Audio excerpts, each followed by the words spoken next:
Old copper and wet pine taint every breath near this chopping block. An executioner's axe rests against it, heavy iron waiting for bone. She stares at frost clinging to splintered wood. Above her stands King Alastair, an alpha knowing nothing of mercy. He ordered this death. He watched royal guards drag her through freezing mud. What he doesn't know, what she swore to take to her grave, is that his only heir currently rests safely beneath her ribs. Rowena's breath plumed in the freezing air of the dungeon thin white clouds that vanished against the damp black stone. Oakhaven's Hold was a miserable place to die. It wasn't a romanticized oubliette where prisoners languished in tragic beauty. It was a hole. A jagged hollow carved directly into the bedrock, beneath the keep smelling perpetually of ammonia-rotting straw and the metallic tang of fear sweat. Water dripped somewhere in the dark, a slow, torturous rhythm that measured the final hours of her life. She sat on the floor ignoring the crude wooden bench in the corner. The stones were freezing, leaching the warmth from her thin linen tunic, but the cold kept her awake. It kept her sharp. She rubbed a dirt-stained hand over her flat stomach. The movement was instinctive, a subconscious guarding of a secret that hadn't even begun to show. 9 weeks. That was all it took to alter the course of history, to plant a seed of royal blood in the womb of a woman currently condemned to die for high treason. Footsteps echoed at the far end of the corridor. Heavy-booted, armor clinking with a dull, rhythmic scrape. The guards were coming. Rowena didn't cry. She had shed her tears 2 nights ago when the verdict was delivered. She had been a scribe, a low-ranking record-keeper in the castle's massive library, invisible and insignificant. That invisibility had allowed her to slip into the king's chambers when the assassin's blade had left him bleeding and delirious. She had bound his wounds when his own guards were busy chasing shadows. She had stayed. He had pulled her into the fevered dark of his bed, a collision of desperation and primal need. And then she had been framed. Lord Kendrick, the king's most trusted adviser, had found the real culprit, but needed a scapegoat to cover his own tracks. Who better than the invisible scribe, a few forged letters bearing the seal of the rival Moonridge pack, a vial of refined wolfsbane planted beneath her mattress, and the trap was sprung. The heavy iron door groaned its hinges, screaming in protest as a guard yanked it open. The torchlight spilled in blindingly bright after days of absolute darkness. "On your feet, traitor!" A harsh voice barked. It was Brannock, one of the beta guards. He wasn't a bad man, just a loyal one. To him she was a poisoner who had tried to murder their alpha. The hatred in his eyes was genuine. Rowena pushed herself up. Her joints popped stiff from the cold. She didn't offer her hands for the shackles. She simply held them out, wrists pressed together. Brannock paused, a flicker of surprise crossing his rough features, before he clamped the heavy iron cuffs over her skin. The metal bit into her wrists. He locked them with a heavy iron key, the click echoing in the confined space. "The king is waiting," Brannock said, his voice flat. "I wouldn't want to keep him—" Rowena replied, her voice hoarse from disuse. They marched her out of the cell. 2 guards in front, 2 behind. A procession fit for a monster. The ascent from the dungeons was a climb through purgatory. Up the winding, uneven stone steps, past the armory smelling of oil and leather, up into the lower halls where the servants stopped to stare. Their faces were masks of disgust. Some spat on the stone floor as she passed. Rowena kept her eyes forward. She focused on the rough weave of Brannock's cloak in front of her. If she looked at the servants, if she saw the baker who used to slip her warm rolls in the morning, or the seamstress who had helped mend her winter coat, she would break. They reached the heavy oak doors that led to the central courtyard. The air that hit her face was a physical blow. It was the dead of winter. The wind howled through the battlements of Oakhaven, carrying the scent of impending snow and the sharp, clean bite of frost. The courtyard was packed. The entire pack had gathered to watch the traitor hang or burn or lose her head. They were silent. Not out of respect, but out of an oppressive, heavy anticipation. The silence of predators waiting for the kill. Rowena stepped out into the light, her bare feet numb against the frozen cobblestones. She looked up. There, standing on the raised wooden dais, was King Alistair. He looked like a statue carved from granite and ice. Alistair Alpha King of the Western Reaches did not sit on a throne for executions. He stood. He bore the weight of his judgments on his own 2 feet. He wore dark leathers and a heavy fur mantle that settled over his broad shoulders like a storm cloud. His dark hair was pulled back, exposing the sharp, unforgiving lines of his jaw and the jagged scar that traced down the side of his neck, the very scar she had stitched together in the dark. His eyes a piercing, unnatural shade of amber, locked onto hers the moment she stepped through the doors.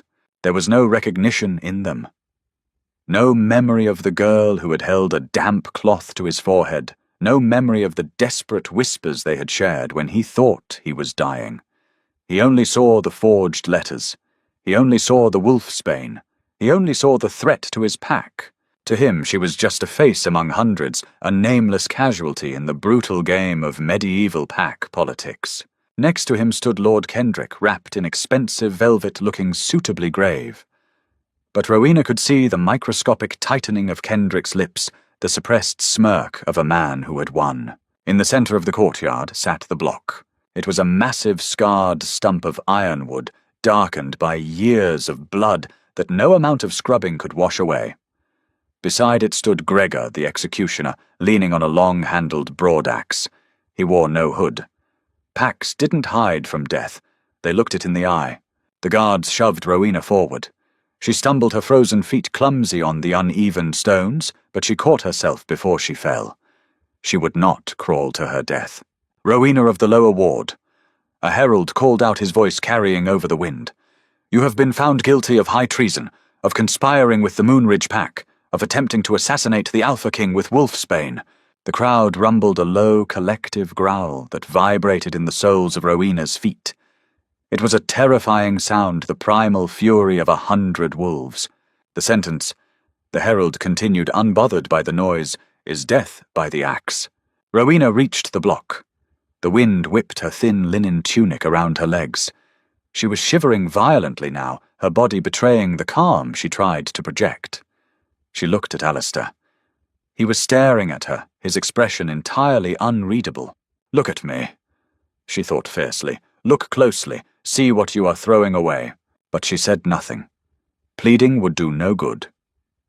She had tried to defend herself during the brief, farcical trial, but her words were nothing against Kendrick's evidence. Furthermore, she could not tell Alistair about the child.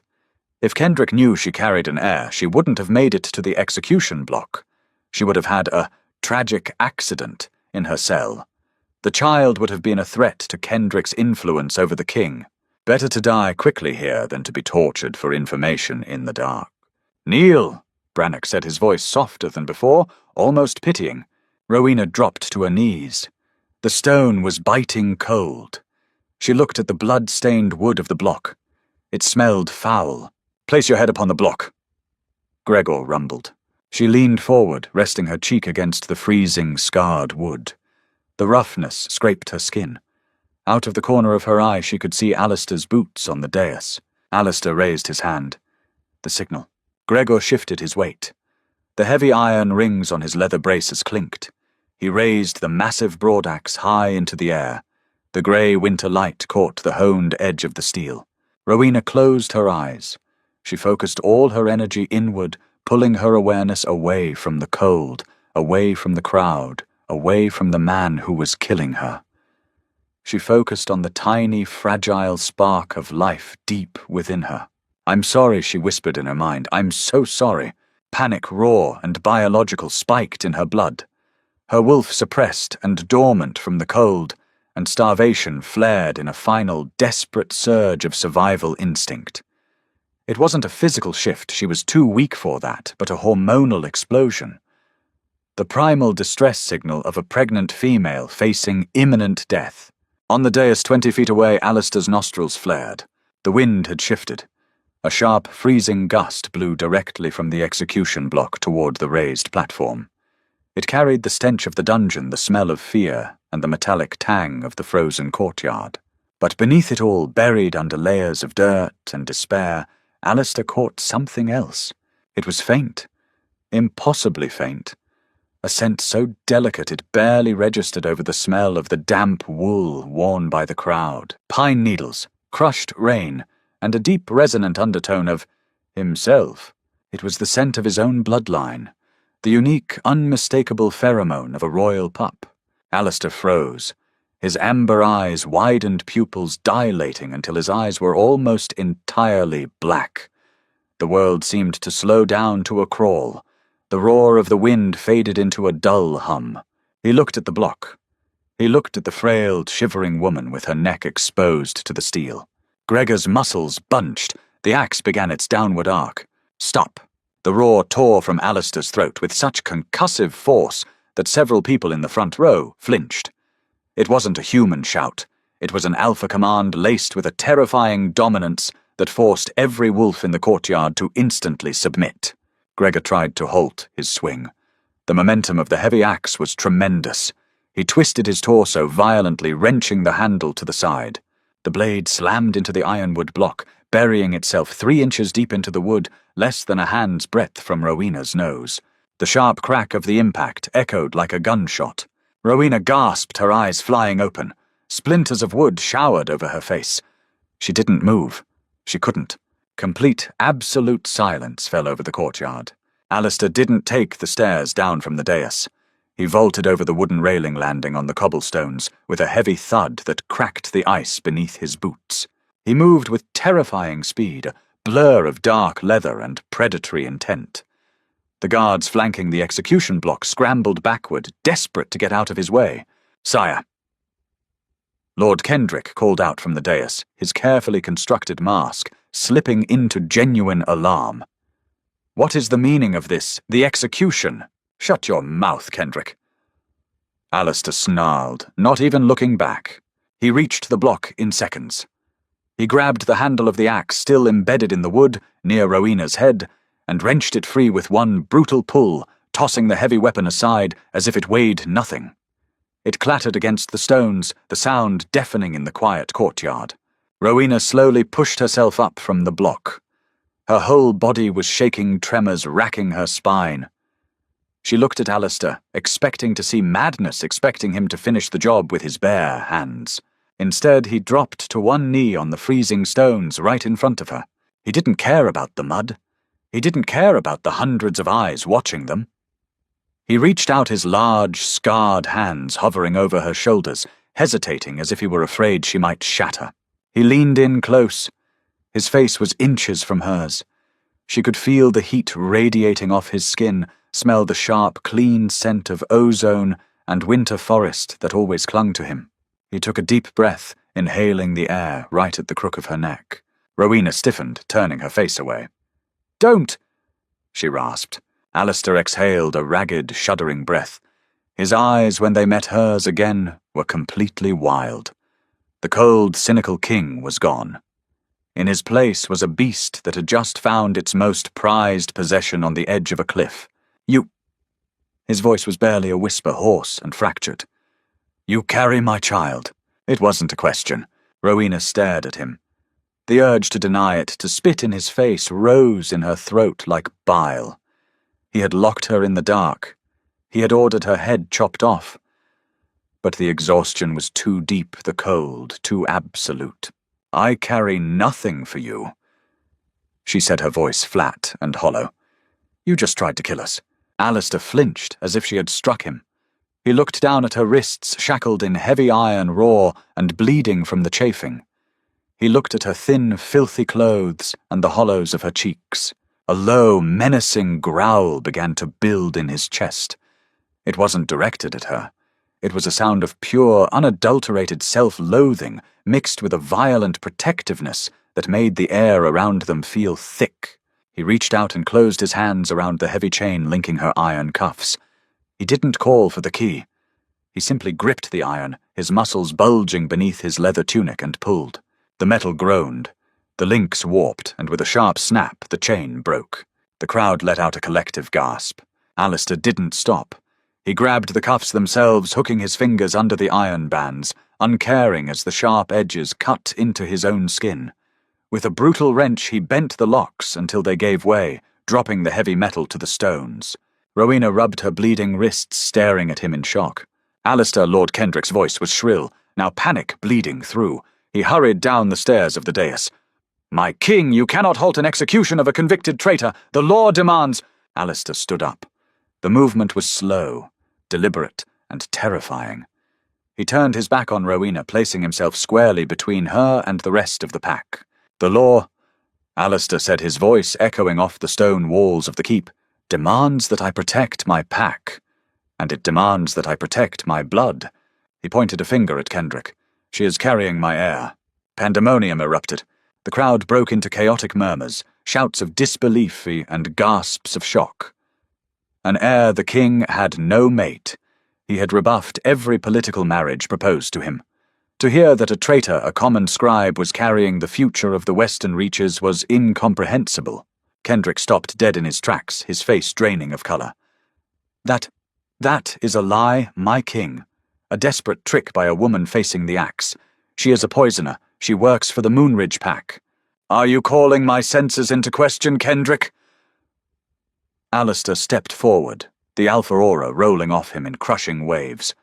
Several guards nearby dropped to their knees, unable to withstand the pressure. Are you telling me I cannot smell my own pup? Kendrick swallowed hard, taking a step back. No, sire. But magic? Potions? There are ways to fool the senses. Enough! Alistair cut him off. He didn't yell. The quiet menace in his voice was far worse. Tobias. The captain of the guard stepped forward, his face grim. Sire, secure the perimeter. No one leaves this courtyard. Lock down the gates. Alistair ordered, his eyes never leaving Kendrick's pale face. If this woman was framed, the true traitor is standing among us. Alistair turned back to Rowena. She was still on her knees, shivering so violently her teeth were chattering. The adrenaline that had spiked her wolf's distress signal was fading, leaving behind a bone-deep exhaustion. Alistair stripped off his heavy fur mantle. He knelt again and wrapped it around her shoulders. The fur was incredibly warm, holding his body heat and his scent. It swallowed her small frame entirely. Without asking for permission, he slid one arm behind her back, and the other under her knees, lifting her effortlessly against his chest. Rowena gasped, instinctively grabbing handfuls of his leather tunic to steady herself. "Put me down," she ordered weakly. "You're freezing to death, Rowena." He muttered, his jaw tight. "And so is the pup. You didn't care 5 minutes ago." "I didn't know." He looked down at her, his amber eyes tortured. "If I had known, you still would have thought I poisoned you." She countered, her cynical edge returning, as the warmth of the cloak seeped into her skin. "You just would have waited until I gave birth to kill me." A muscle ticked wildly beneath the scarred skin of his cheek. He didn't argue with her. He couldn't. She was right. The trust in his court was non-existent, and he had been a paranoid ruler long before the assassination attempt. Alistair turned to the crowd, holding her tight against him. "The execution is cancelled," he announced, his voice ringing with absolute authority. "The prisoner is now under my direct protection. Anyone who touches her, anyone who speaks a word against her, will answer to me." He didn't wait for a response. He carried her away from the blood-stained block, away from the confused, whispering crowd, and strode purposefully toward the heavy oak doors of the royal wing. Rowena rested her head against his chest. She could hear the rapid, heavy thud of his heart beneath the leather. She was alive. But as the heavy doors closed behind them, shutting out the wind and the crowd, she realized she had just traded one prison for another. She wasn't a condemned traitor anymore. She was a vessel, and the dangerous, unpredictable Alpha King holding her would never, ever let her go. The royal chambers smelled of cedarwood expensive beeswax and the stifling heat of a massive stone hearth. Alistair kicked the heavy oak door shut behind them, the latch clicking with a finality that made Rowena's stomach drop. He carried her past tapestries woven with the bloody triumphs of his ancestors, past the gilded armor stands, and deposited her directly onto the center of his massive bed. The mattress was absurdly soft, stuffed with goose down. Her filthy soot-stained tunic smeared grey dirt across the pristine white linen sheets. She didn't care. The ambient heat of the room was hitting her freezing skin like a physical assault, causing her extremities to throb with the agonizing pins and needles of thawing frostbite. Alistair stood by the bed chest, heaving. He looked completely lost.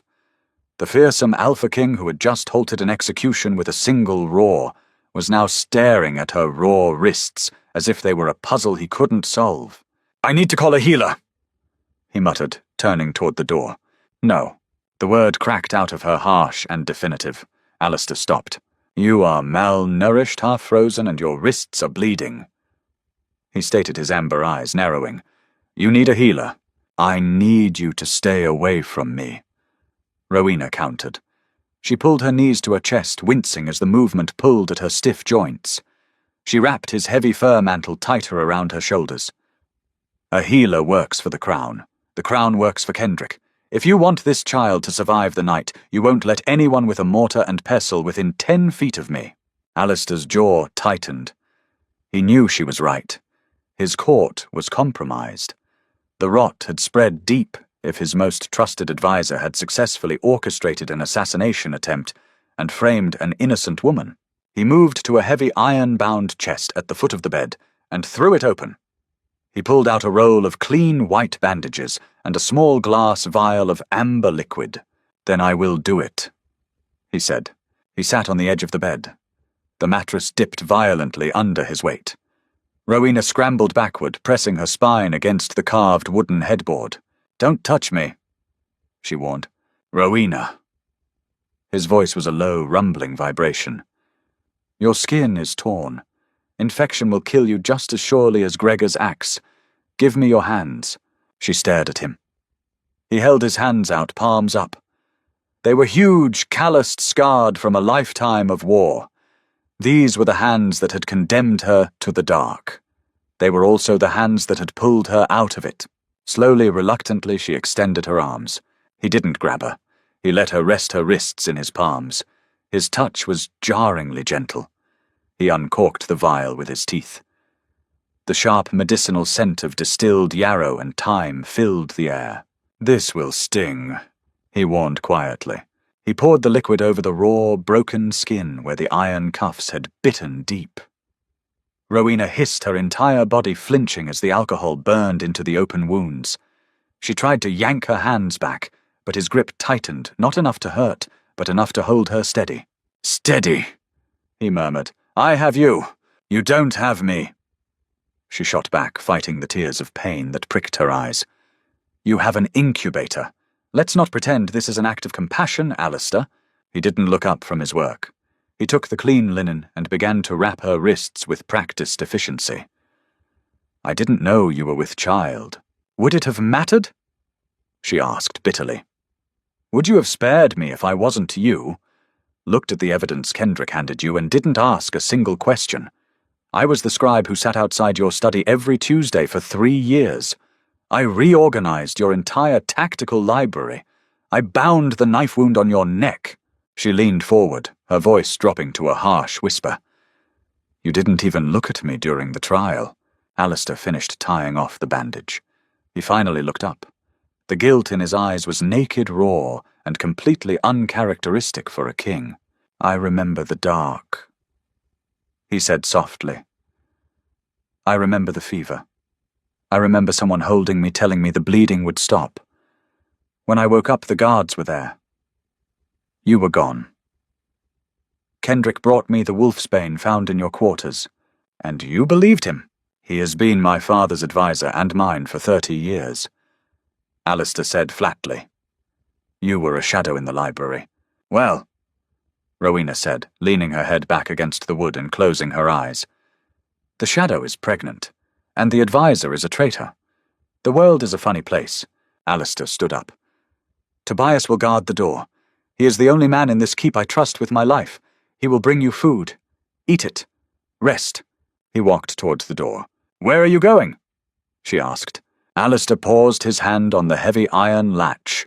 The soft vulnerability that had crept into his demeanor vanished, replaced by the cold, lethal edge of the Alpha King. To hunt, Lord Kendrick did not run. Running was an admission of guilt. Instead, he retreated to his solar, poured himself a goblet of spiced wine, and began calculating the damage. The girl had survived.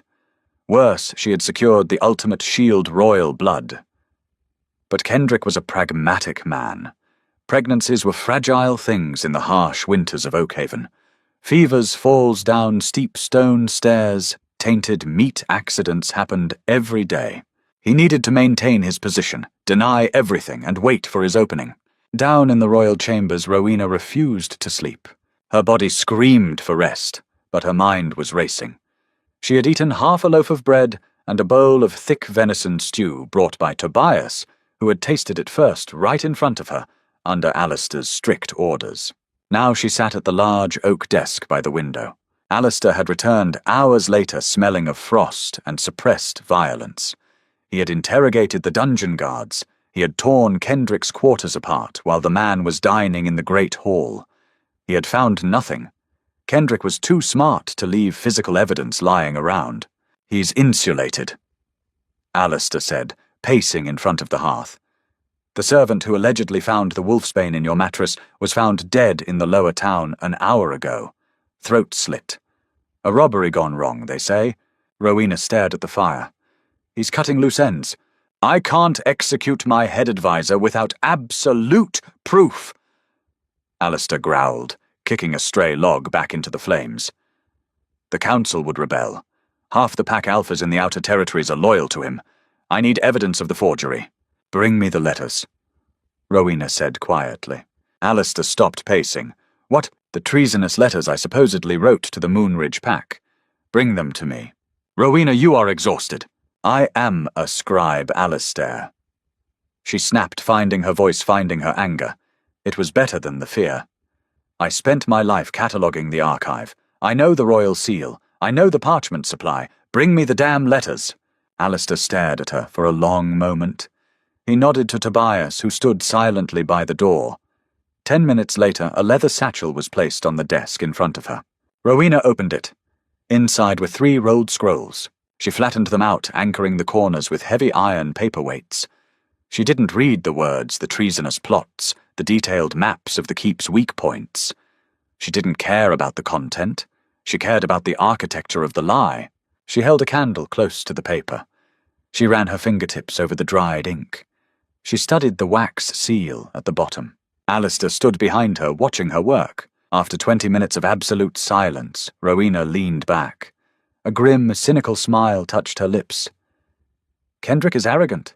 Explain, Alistair commanded, stepping closer. Rowena pulled a blank sheet of parchment from the desk drawer and a quill. She quickly jotted down a comparison and pushed it toward him. Evidence of forgery, the Moonridge letters. The parchment. These letters are written on pressed sheepskin. Oakhaven scribes use sheepskin for internal ledgers only. Official diplomatic correspondence, even treasonous ones, meant to look official use, vellum imported from the southern plains. I managed the inventory. I never checked out sheepskin for personal use. The ink. Look at the edges of the lettering. She pointed a bruised finger at the curling script. It's browning. Oak gall ink which we use dries pitch black and stays black. This is a cheap charcoal water mix. It smudges when exposed to dampness. The Royal Library banned charcoal ink 2 years ago because it degrades. The seal. The most damning part. This is the Moonridge Wolf and Moon seal. But look at the wolf's tail. Alistair leaned down his cheek, almost brushing her hair. He stared at the red wax. It curls upward. Exactly, Rowena said. The true Moonridge seal features a wolf with a tail tucked down, a sign of defensive posture, an old tradition. The upward curl is a mistake made by someone who read a written description of the seal in a heraldry book, but never actually saw the physical stamp. A book, for instance, located in the restricted section of the library. A section only councilmen have keys to. Alistair's eyes darkened. I can't take this to the council. It's too technical. Kendrick will claim you're lying to save yourself. I know, Rowena said, rolling the scrolls back up. You don't take this to the council, Alistair. You take it to the Moonridge pack. Alistair stiffened. Moonridge is our enemy. Moonridge is your rival. She corrected him.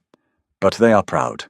If Kendrick forged their seal to execute an innocent woman and start a border war, the Moonridge Alpha won't be angry at you. He'll be angry at Kendrick for stealing his identity. If you invite their Alpha here under a banner of truce and show him this wax seal, he will tear Kendrick's throat out for you. Alistair stared at her, genuinely stunned. The tactical brilliance of it was flawless. It bypassed the council's politics entirely and weaponized an enemy's pride. He looked down at the bruised, exhausted woman wearing his oversized fur coat. "Who are you?" he murmured. "I was your scribe," she replied, her eyes meeting his without flinching. "You should have paid more attention." The castle grew quiet as midnight approached. Outside, the wind howled, rattling the thick glass of the chamber windows. Rowena lay in the massive bed. She couldn't sleep. Every time she closed her eyes, she heard the heavy metallic scrape of Gregor's axe. She would jerk awake, her heart hammering against her ribs, her hand instinctively flying to her stomach. Alistair was not in the bed. He sat in a high-backed leather chair near the hearth, fully dressed, a broadsword resting across his knees. He was staring into the dying embers, his face illuminated by the low orange glow. He hadn't slept either. He was guarding the door, guarding her. "You don't have to sit there," Rowena said, her voice quiet in the vast room. Alistair didn't turn his head. "Yes, I do. Tobias is outside. Tobias is a good man," Alistair replied softly. "But he is not the Alpha. He cannot stop what I can stop." Rowena pushed the heavy-down comforter down to her waist. The room was finally warm. "Why did you pull me into your bed that night?" The question hung in the air, heavy and sudden. Alistair finally turned to look at her. The shadows deepened the hollows of his face, making him look older, more tired. "I was dying," he said, his voice stripped of all its royal authority. "The assassin's blade was coated in a synthetic wolfsbane. It was freezing my blood. My wolf was frantic, tearing at my mind, telling me the end was coming." He looked down at his hands. "You were there. You were warm. You smelled like paper and old dust and rain. You weren't afraid of the blood. My wolf latched onto you. It wasn't logic, Rowena. It was survival. An instinct to leave something behind before the dark took me." Rowena swallowed hard. The memory of that night was a chaotic blur of fear, pain, and overwhelming, desperate intimacy. "I should have run." "Why didn't you?" Alistair asked, his amber eyes pinning her in place. "The guards were gone. The assassin had fled. You could have left me to bleed out. Why did you stay and stitch the wound?" Rowena looked away, staring up at the velvet canopy above the bed. "Because I know what it is to be discarded," she said bitterly. "I was an orphan in the lower town. The scribes took me in because I was quiet and learned to read fast. Nobody cared about me. When I saw you bleeding on that floor, you weren't a king. You were just a man dying alone. I didn't want anyone to die alone." A heavy silence stretched between them, broken only by the crackle of the shrinking fire. Alistair stood up. He walked over to the bed, moving with the silent grace of a predator. He stood beside the mattress, looking down at her. "You are not discarded," he said, his voice a low, fierce rumble. "Not anymore. I am a prisoner. You are the mother of my child. That doesn't make me free, Alistair," she snapped, looking up at him with flashing eyes. "It just makes me valuable. What happens when the child is born? What happens when you have your heir? Does the axe come back down?" Alistair's expression shattered. He dropped to his knees beside the bed, exactly as he had done in the courtyard. He reached out his large hands, hovering over her, before gently, reverently placing them over the blanket, covering her flat stomach. "The axe is gone." He swore, his voice trembling with an emotion so raw it made Rowena's breath catch. "I will burn this castle to the ground before I let anyone touch you again, including myself. I swear it to you, Rowena." He wasn't lying. The Alpha Bond, dormant and unrecognized until the moment of the execution, was bleeding through him now. She could feel the heavy oppressive weight of his devotion pushing against her senses. But cynicism was a hard armor to shed. Before she could answer, a loud, frantic pounding echoed on the chamber door. Alistair was on his feet in a microsecond, his broadsword in his hand, placing himself between the door and the bed. "Sire!" Tobias's voice was muffled through the thick wood, tight with panic. Alistair threw the bolt back and yanked the door open. Tobias stood there, a torch in one hand, his face pale and grim. "What is it?" Alistair demanded. Tobias looked past the king, his eyes locking onto Rowena sitting up in the bed. "It's the kitchen, sire," Tobias said, his voice dropping to a grim whisper. "The boy who brought the venison stew for the prisoner this evening. We just found him in the pantry. Dead." Rowena's blood ran cold. She looked at the empty wooden bowl sitting on the desk across the room. Kendrick hadn't waited for an accident. He had already made his move. Alistair looked from Tobias to the empty bowl, and the terrifying, murderous roar that erupted from his chest shook the very foundations of the keep. The sound of Alistair's roar was a physical force. It rattled the heavy iron candelabras and vibrated in the marrow of Rowena's bones. Tobias flinched, his hand dropping instinctively to the hilt of his sword. Alistair didn't look at his captain. He whirled around, his amber eyes locking onto the empty wooden bowl sitting on the desk. He crossed the room in 2 massive strides and grabbed the bowl, lifting it to his face. He inhaled sharply. The muscles in his neck strained, cording like thick ropes. "Wolfsbane!" Alistair whispered, his voice cracking with a terrifying realization. "And foxglove?" Tobias stared in shock. "Sire, I tasted it. I swear it on my life. I ate a spoonful before she touched it. The poison wasn't in the stew, Tobias." Alistair snarled, hurling the bowl against the stone wall. It shattered into jagged wooden splinters. It was baked into the bread she used to soak up the broth. Rowena felt the blood drain from her face. She looked down at her hands. They were trembling. No, the thought was a fragile, desperate denial, but her body was already answering. A deep, twisting cramp seized her lower abdomen. It wasn't the dull ache of the cold. It was sharp, invasive, and chemical. She doubled over, a wet, ragged gasp tearing from her throat as she clutched her stomach. Alistair was at her side instantly. He threw the heavy fur blankets off her, his large hands gripping her shoulders. "Rowena, look at me." She couldn't. The pain spiked, blinding white and hot, radiating down her thighs. A cold sweat broke out across her forehead, instantly chilling her skin. The poison was designed for this. It wasn't meant to stop her heart. It was a targeted abortifacient laced with enough wolfsbane to suppress her body's natural healing abilities. Kendrick didn't need her dead right away. He just needed the royal pup eradicated. The mother dying of internal bleeding afterward would just be an unfortunate side effect. Tobias, Alistair roared over his shoulder. "Get me a knife. A clean one. Now." Tobias didn't hesitate. He pulled a silver-hilted hunting dagger from his belt, wiped it fiercely against his own tunic, and handed it to the king. "What are you doing?" Rowena choked out, her vision blurring at the edges, as another violent cramp hit her. "My blood." Alistair said, his voice entirely devoid of panic, replaced by a lethal surgical focus. "The pup shares my bloodline. My regenerative cells are the only thing strong enough to burn out the wolfsbane before it reaches the womb." He didn't wait for her consent.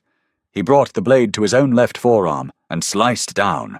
The cut was deep, brutal, and precise. Dark, thick, crimson blood welled up, instantly spilling over his scarred skin. He grabbed the back of Rowena's neck with his right hand supporting her head and pressed his bleeding forearm to her mouth. "Drink," he commanded. Rowena hesitated, her cynical mind screaming at the metallic raw scent of raw blood. But the agony in her stomach twisted tighter, a physical manifestation of the life being violently ripped away from her. The survival instinct hers, and the wolf's overrode the disgust. She opened her mouth and clamped her lips over the wound. The taste was overwhelmingly metallic, thick and hot.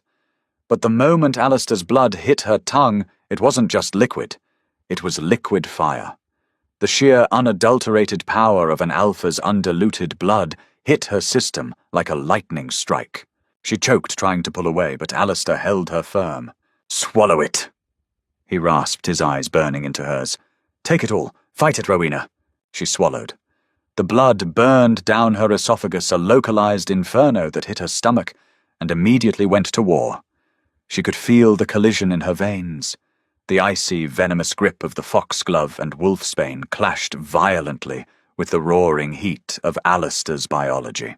Her back arched. A horrific, guttural scream tore through her clamped lips, muffled against his arm. The pain was absolute. It felt as if someone had poured boiling lead into her pelvis. Alistair didn't let go. He poured his energy, his heat, his very life force down her throat, his own face paling as he forced his regenerative properties to prioritize her body over healing his own arm. "Hold the door, Tobias," Alistair ordered, over the sound of Rowena's ragged breathing. "No one enters. If Kendrick comes, take his head off." "Yes, sire." Tobias drew his broadsword, planting himself firmly in front of the heavy oak door. Minutes stretched into an eternity of agony. Rowena writhed on the bed, her nails digging into Alistair's leather tunic, tearing the stitching. She fought the darkness encroaching on the edges of her vision. She pictured the damp, freezing dungeon. She pictured the axe. She had survived all of that. She refused to be killed by a poisoned crust of bread. Slowly, agonizingly, the burning began to subside. The sharp stabbing cramps dissolved into a deep, throbbing ache. The icy sweat on her skin began to warm as Alistair's blood forced her own circulation to stabilize. Her breathing hitched, slowing from frantic gasps to deep, exhausted pulls of air. Alistair finally pulled his arm away. The deep gash on his forearm was already sluggish, his own healing finally kicking in now that she was safe. Rowena collapsed back against the pillows, wiping a smear of blood from her chin with a shaking hand. She stared at the ceiling, her chest heaving. "Is it?" Her voice was a broken rasp. Alistair leaned over her. He pressed his hand flat against her lower stomach. He closed his eyes, his nostrils flaring as he took a deep, concentrated breath. The silence in the room was suffocating. Then his shoulders dropped. The crushing tension drained from his massive frame. "It's there." He whispered, his voice thick with an emotion he fiercely tried to suppress. "The heartbeat is faint, but it's there. The pup survived." Rowena closed her eyes, a single involuntary tear slipping down her temple into her dirt-matted hair. It wasn't a tear of joy. It was the sheer brutal relief of outliving an execution twice in one day. Alistair took a clean linen cloth from the bedside table and gently wiped the blood from her mouth. His touch was jarringly tender compared to the violence of the last hour. "Sleep now," he said quietly. "The venom is burned out. The bond is set." Rowena looked at him, her eyes heavy. "You fed me your blood. You forced a blood bond." "I saved your life," he corrected flatly. "And I bought us time. But Kendrick doesn't know that. Tomorrow morning he will expect to hear that the traitor miscarried and died of the shock." A cynical, exhausted smile touched the corner of Rowena's lips. "Then we should probably disappoint him." Alistair's eyes darkened, the alpha predator returning to the surface. "Oh, we are going to do much more than disappoint him. Tobias." Tobias turned from the door. "Sire, saddle the fastest horse in the stables. Send a rider to the Moonridge border, under the banner of truce." Alistair stood up, his bloody arm hanging by his side. "Tell Alpha Bram I have a gift for him."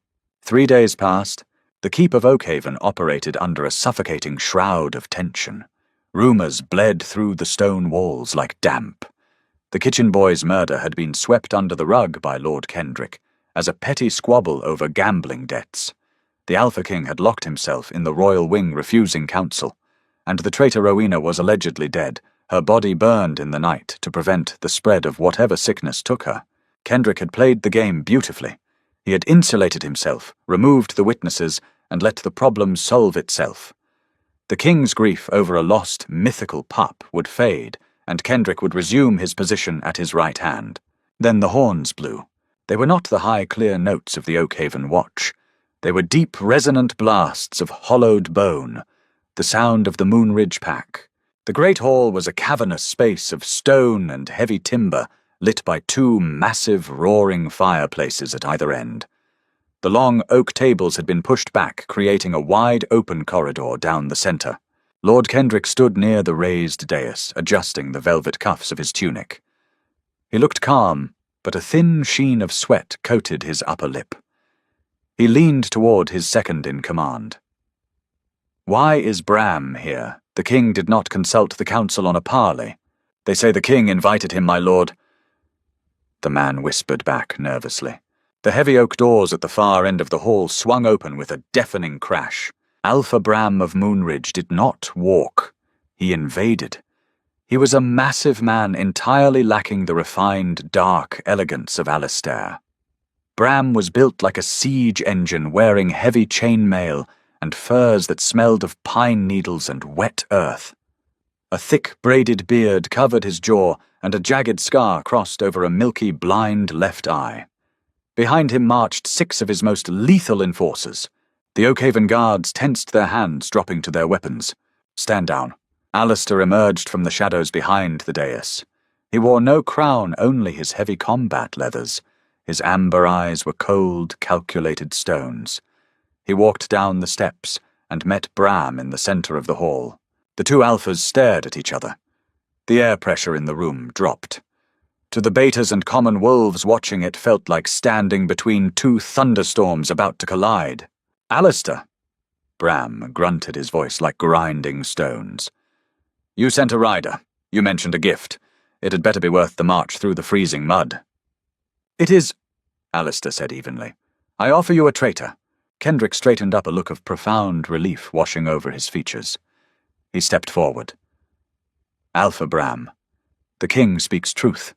We caught a spy in our ranks a few days ago. She was executed for colluding with your pack. We apologize for the insult she caused." "Shut your mouth, Kendrick!" Alistair snapped, not even looking at his advisor. Bram's one good eye narrowed. "I don't know anything about a spy. If you're playing political games with me, Oakhaven, my men will start breaking furniture. And then bones." Alistair snapped his fingers. The side door near the dais opened. The hall fell into an absolute, deathly silence. Rowena walked out. She wasn't wearing the filthy linen of the dungeon. She wore a heavy gown of dark blue wool trimmed with silver. Her hair was washed and braided tightly against her scalp. She looked pale, the dark circles under her eyes, a testament to her near-death experience, but she walked under her own power. Her posture was straight. Beside her walked Tobias, his hand resting on his sword. Kendrick's face lost every drop of colour. He took a stumbling step backward, his eyes wide with a terror he could no longer hide. "She's alive!" a councilman gasped. Bram looked at the woman, then back to Alistair. "Who is this?" "This," Alistair said, his voice carrying to every corner of the silent hall, "is Rowena. She is my mate, and she carries my heir." The collective gasp from the Oakhaven pack was audible. Kendrick looked as if he had been physically struck. Alistair didn't give them time to recover. He reached into his coat and pulled out the leather satchel Rowena had reviewed 3 nights ago. He tossed it onto the heavy oak table in front of Bram. 3 nights ago, my advisor Lord Kendrick presented evidence that Rowena was a poisoner working for Moonridge." Alistair said, his eyes finally locking on to Kendrick. "He brought me letters bearing your seal. He ordered her execution. And when that failed, he sent a kitchen boy to poison her food with foxglove." Bram picked up the satchel. He unrolled the first parchment. He didn't read the words. He looked straight at the red wax seal at the bottom. Rowena stood silently watching the trap spring. She didn't feel triumphant. She just felt tired. But she recognized the brutal necessity of the moment. Bram's massive thumb rubbed over the wax. He stopped. He brought the parchment closer to his one good eye. The silence stretched, pulling tighter and tighter until it felt like it would snap. Bram looked up. The fury in his face was entirely unhinged. It was the pure, territorial rage of a wolf whose absolute honor had been mocked. "The tail." Bram rumbled, his voice dropping an octave. "It curls up." Alistair finished. Bram crushed the parchment in his fist. He turned his massive head, slowly locking his terrifying gaze on Lord Kendrick. "My pack sigil is the tucked tail, a defensive stance. Any man who has ever fought a Moonridge wolf knows this. Only a coward sitting in a library reading books would make this mistake. Alpha Bram, I swear to you. Kendrick began, his voice shrill, holding his hands up in a placating gesture.